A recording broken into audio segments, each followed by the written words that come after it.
High atop an ancient banyan tree, where the roots intertwined like the fingers of a sleeping giant, Duradgava the vulture kept his solitary watch. His wings were frayed by time and his talons had grown dull, yet he remained a pillar of strength for the forest community. The small birds trusted him implicitly.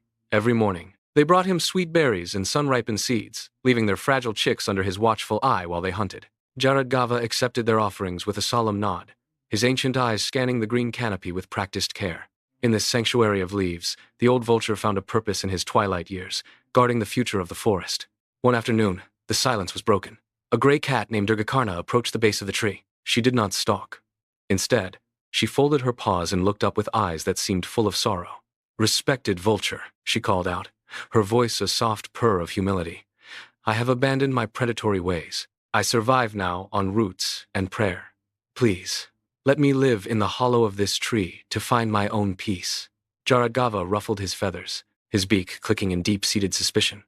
"You are a cat," he rasped, his voice like grinding stone. "Your kind belongs on the ground, stalking the weak. Why should I trust a hunter?"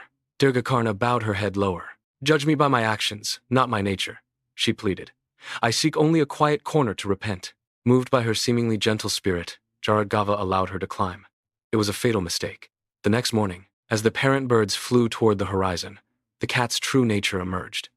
She ascended the branches with silent, lethal grace. Reaching a nest, she snatched a helpless chick and consumed it behind the cover of thick leaves. To hide her crime, she gathered the tiny, white bones and crept into the vulture's own hollow, burying them deep within the wood. Day after day, she repeated this cruel ritual. The forest grew unnervingly silent as nest after nest became empty, while the unsuspecting vulture slept, unaware of the horror growing beneath his own wings. One evening, the birds returned to a graveyard.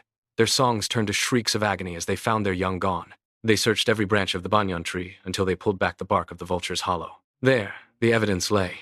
A pile of bleached bones, hidden in the dark. The birds erupted in a frenzy of rage. "Traitor!" they screamed. They did not wait for an explanation, nor did they listen to the old vulture's confused cries. They swarmed him in a cloud of feathers and fury, their sharp beaks striking again and again. Duradgava, too old to fight and too heartbroken to flee, fell from his branch, his life ending in the dust of the forest floor. As the birds mourned their terrible loss, Durgakarna slipped silently into the undergrowth. The predator had won. She paused at the forest edge, glancing back at the scene of chaos and the lifeless body of the guardian who had shown her mercy. A thin, sharp smile crossed her face, a final mark of her cold triumph. Without a sound, she vanished into the shadows, leaving only the silence of an empty forest behind her.